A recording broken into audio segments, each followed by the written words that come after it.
everyone. Today we will going to discuss the common problems. So every community, organization, or individual faces challenges that affects daily life, overall well-being. So these challenges often referred to as common problems. It can range from social and environmental issues to personal and academic concerns. So understanding this problem is essential because it allows us to identify the causes, analyze their effects, and develop possible solutions. So in this report, we will have to explore the most common problems encountered and their impact in individual and society. So let's start. These 16 problems that you see on your screen is the problem that we need to discuss later on. So, mahibalaan nato kung unsa ang mga causes ani ug unsa man ang mga possible nga solution para mapahunong ni nga mga problema. Poverty in the Philippines is often linked to what is called poverty culture. So pasabot ani nga daghang Pilipino ang nagpabilin nga pobre tungod sa ilang kaugalingong batasan and mindset. So they lack of discipline, not industrious, and sometimes selfish. So usahay magasto og sobra para lang sa simple nga occasion biskan kulang og kwarta. So they don't plan for the future and instead live their lives to fate thinking bahala na. So tungod ani nga mindset, naglisod sila sa paglambo ug paglambo silang kaugalingon. And also, another factor is the lack of business acumen. So, among many Filipinos, mas gusto nila nga magpabilin nga empleyado kay para nila na ay psychological comfort sa trabaho bisan gamay lang ang sweldo. So, they avoid taking risk in business or investment because the fear failure. So, pero tungod ani, limited lang ang ilang income. So, these attitudes result in economic stagnation, making it hard for them to achieve a life worthy of human dignity. So, kinahanglan nga mag-usab ang mindset ug magtuon sa pagpal sa future aron malikayan nato ang perpetual poverty. To solve the common problems we face, we need to inject proper values into minds of the people. So, dili ni mahitabo overnight lang ha, kay ang pagbago sa batasan is a process nga need og pasensya ug kanang pagpangandam. So, it is a matter of habit formation, a character building nga mahimong possible lang if constant practice of honesty, discipline, and responsibility. So, kung magpadayon ta sa atong good principles ug habit, hinay-hinay nga mausab ang culture ug mindset sa tao. So, and it will lead to a society guided by integrity and progress. My name is Arshil Janti Galo. This is my report. Traffic problems. The traffic problems is the Philippines has become a serious issue nga nagkaapekto sa halos tanang aspect sa Pilipino. It not only causes convenience but also leads to a thousand of lives loss due to road accidents. Nagdala pud siya og dako nga economic loss tungod sa pagka-late sa delivery sa good and service nga importante para sa negosyo ug trabaho. This delay affects productivity and income, which turn contributes to the worsening of poverty and the society. The primary cause of the traffic problem in the Philippines is the lack of discipline among road user. Daghan sa mga drivers na pedestrians walay pakabana sa uban tungod sa softness of lack and concern. For others, the behavior results in the absence of road courtesy nga usa ka hinungdan ngano nga grabe ang traffic. Instead of following simple rules like proper lane usage and giving way, people choose and prioritize their own convenience over order, which worsens congestion and accidents. Garbage.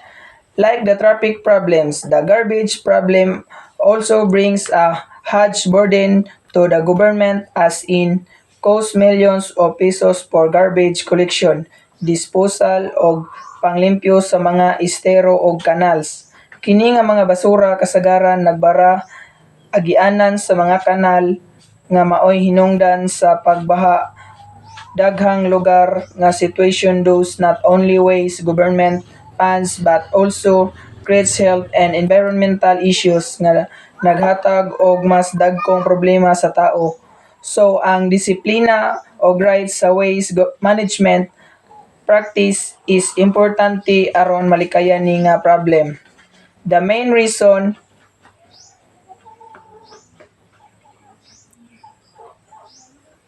for the garbage problem is the lack of discipline among many Philippine citizens when it comes to proper waste disposal. Daghang tawo naglabay lang og basura bisan asa. Wala sila nagtink kung kini makadaot ba sa health o sa environment. This careless attitude leads to health risks. It also damage the image of our communities and adds extra cost to government operation for cleanup waste management. Property. Property in the Philippines is mainly caused by lack of employment opportunities o usa ka exploitative system sa trabaho nga nagpababa sa mga trabahante nga mura na lang og mga slave. Their daily income is not small nga dili makasupport sa ilang basic needs bisan para lang sa usa ka adlaw. Tungod sa gamay nga sweldo, naglimitadong oportunidad, daghang pamilya ang nagpabilin kalisod nga nagdala sa lack of education, pagkaon ug healthcare. Kini nga sitwasyon nagpakita nga ang property dili tungod sa individual nga kakulangan but it also a structural problem na kinahanglan og solusyon. The main reason blind poverty is selfishness among capitalists and businessmen. They prioritize personal gain, leaving workers with very low income nga dili igo ra sa ilang basic needs. Kini nga sistema nagpabilin sa kahimtang na kapobrehon og nagpaala sa social inequality which makes it hard to poor improve their lives. Overpopulation. Overpopulation is the Philippines has become alarming issue with the population reaching about 105 million by the end of 2017 and 2024. The official population was 115.8 million. Kini nga pagkadako sa population nagdala og dagkong apekto sa ekonomiya, resources ug environment. The more people there, the more food, housing and jobs are needs pero tungod sa kakulang resources ug oportunidad, daghang pamilya nagpabilin sa kapobrehon. Overpopulation also puts rescue on basic services such as education and healthcare nga magkalisod og sa kadaghanon sa mga tawo. One factor contributes is the issue is the growing influence of social media which has promoted a culture pre-love.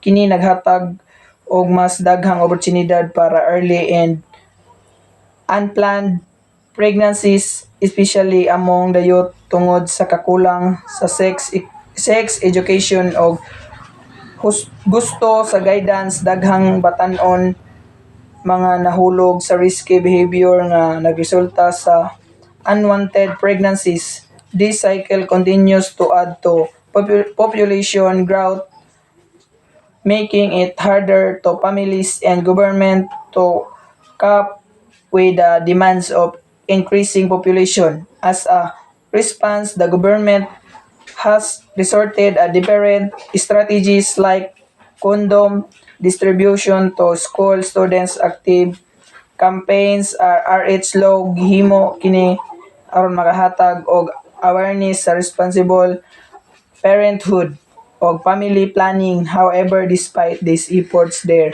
are still cultural, religious barrier nagdalag mga poll implementation sa mga programa sektor aron mapugnan ang apekto sa overpopulation o patuman sa sustainable development sa atong nasod. Thank you.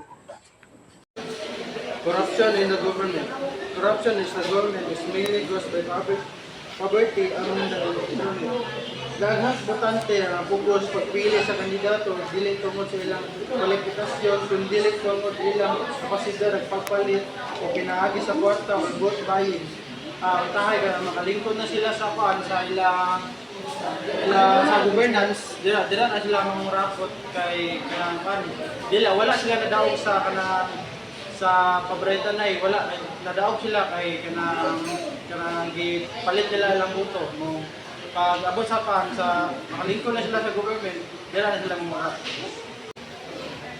Gambling is primarily caused by selflessness motivated by the desire to get other people money to flat or even to fraud.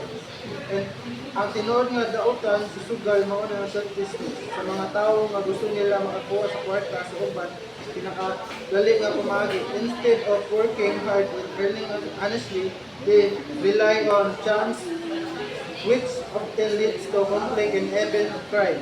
This method distorts values like honesty, responsibility, and industriousness na importante para a person na national development.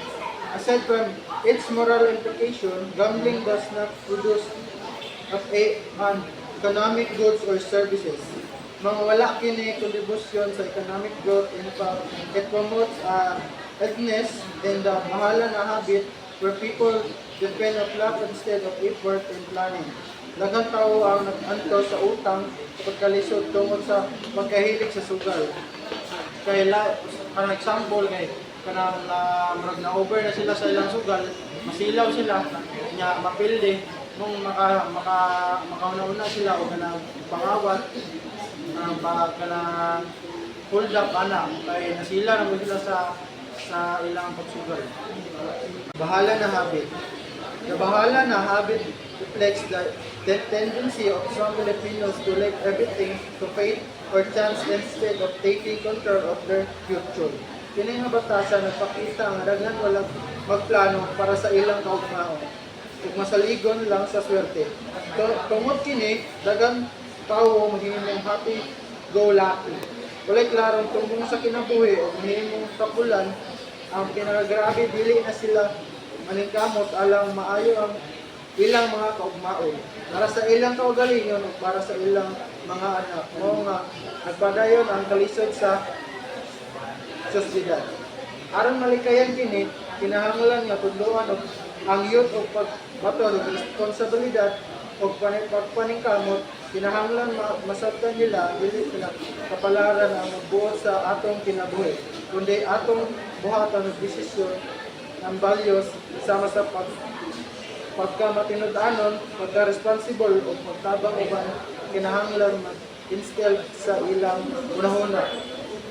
Cowardice is the attitude of being fearful to face the truth bisan pa man physical, emotional, or psychological na aspeto. Instead of confronting the problem, ang tao maglikay o magpabaga nga murag ulay na hitabo. This withdrawal or presence makes the situation worse because dili niya gi-recognize ang actual na problema.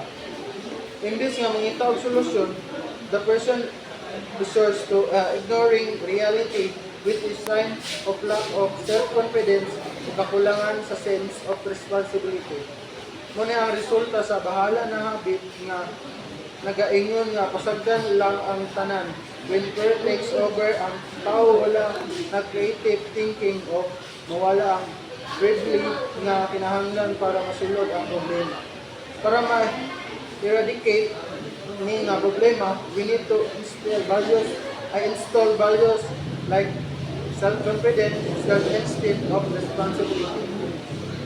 Kung adunay pagsali sa kagalingon, the person will not say bahala na, but instead will act bravely and face reality. In this way, mas ma-handle nila ang mga challenges nila silang kinabuhi o mga positive, productive manner. Good evening, sir. Good evening, classmate. This is my report about common problems. Inferiority complex. So, inferiority means pakiramdam ng pagiging mababa. So, it is the characteristic of having that feeling of being inferior as against their peers. This is more imaginary than real in the sense that in reality, no one can be inferior to any other since man is unique. And therefore, no two persons can in all respects be the same. Hence, people in some respects are different. So, although in some other respect they are the same, in other words, men are equal. So, for example, aning kuan, inferiority kanang kuan,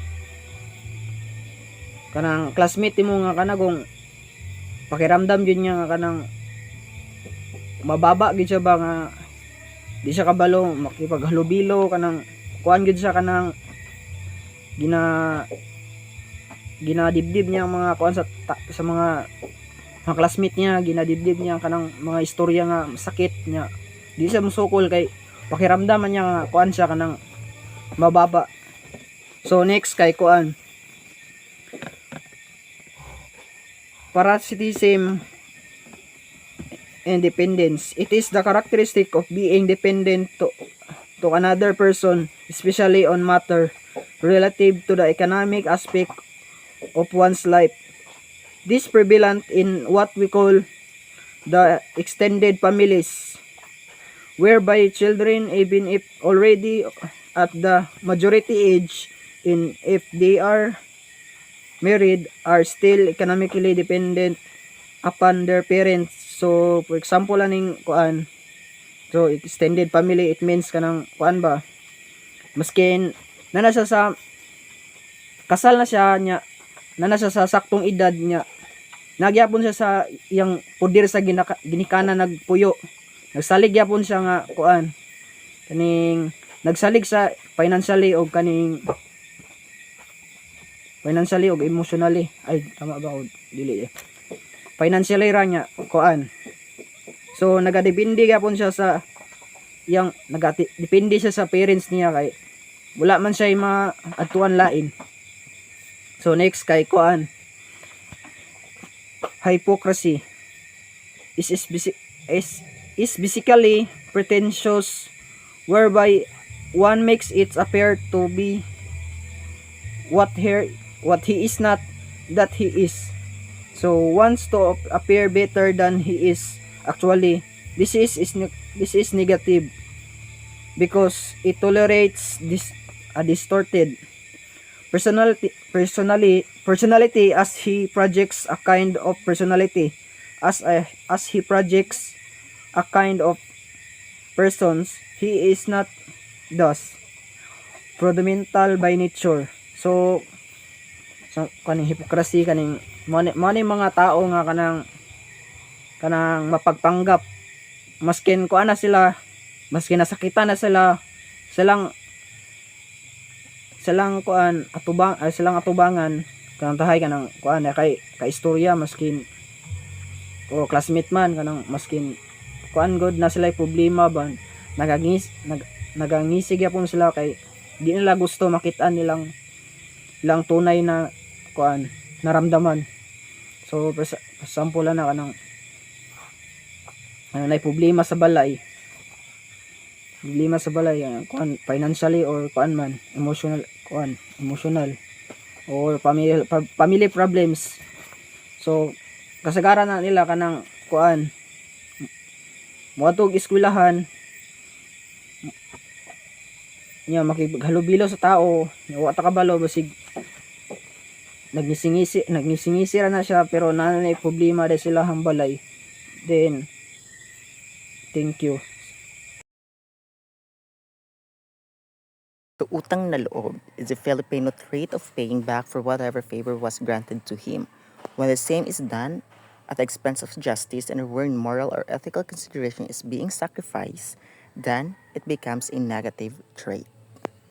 So, good evening, Sir Clifford. So, my topic tonight is about envy.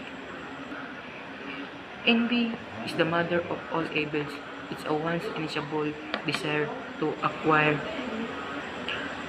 anything which others have. In other words, envy is the highest degree of selfishness, whereby he who is envious of everyone may resort to all means just to get what he wants, to the extent of killing the one whom he is envious about. Lucifer, the fallen angel, has become so because he was envious of God's powers that he, Lucifer, wanted to take such power from him who is he. So it means envy, ang inggit ay tinatawag ngayon na lahat ng samaan. Ito ay matinding pagnanais ng magkaroon ng bagay na meron ng iba. Ang taong mainggitin ay nagiging makasarili at gawain ng lahat para makuha ang gusto kahit masama sa iba. Halimbawa, si Lucifer dahil inggit siya sa kapangyarihan ng Diyos, bumagsak siya at naging masama. Another halimbawa, kung may kaklase ka laging mataas ang grado at dahil sa inggit ay nagsimula kang manira o gumamit ng pandaraya para lang malampasan siya. So, yun ang halimbawa ng envy. Kalawa, environment. RA 9175, November 7, 2002, declares as a matter of policy to conserve, develop and protect the forest resource under a sustainable management.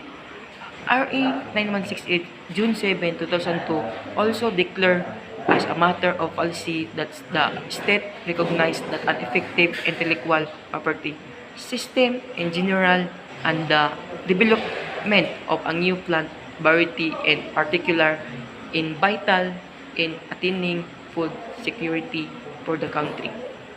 So it means environment, may mga batas RA 9175 at RA 9168 na nagsabing dapat pagpaglagaan at paglarin ang mga likas na yaman. Mahalaga ang pagpangalaga ng kalikasan, pagunlad ng bagong uri ng halaman para sa seguridad na pagkain ng bansa.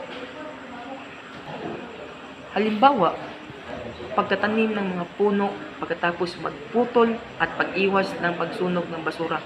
So, yun ang halimbawa ng mga environment sa ating mga kapaligiran. Ikatlo, destruction of environment.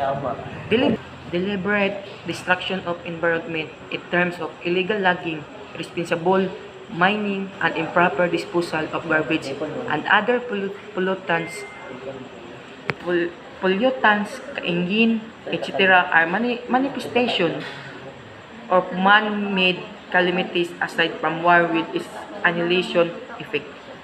So, my explanation, so ang pagkasira ng kapaligiran ay dulot ng illegal na gawain tulad ng illegal logging, irresponsibleng pagmimina, maling kaingin. Ang mga ito ay nadudulot ng kalamidad tulad ng pagbaha, pagguho ng lupa at pagkasira ng kabuhayan. Pagguho ng lupa at pagkasira ng kabuhayan.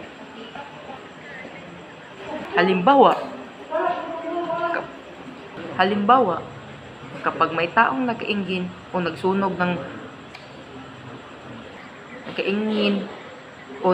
ng kagubatan, nawawala ng tirahan ng mga hayop at nagiging sanhi ng matinding baha. So, illegal fishing.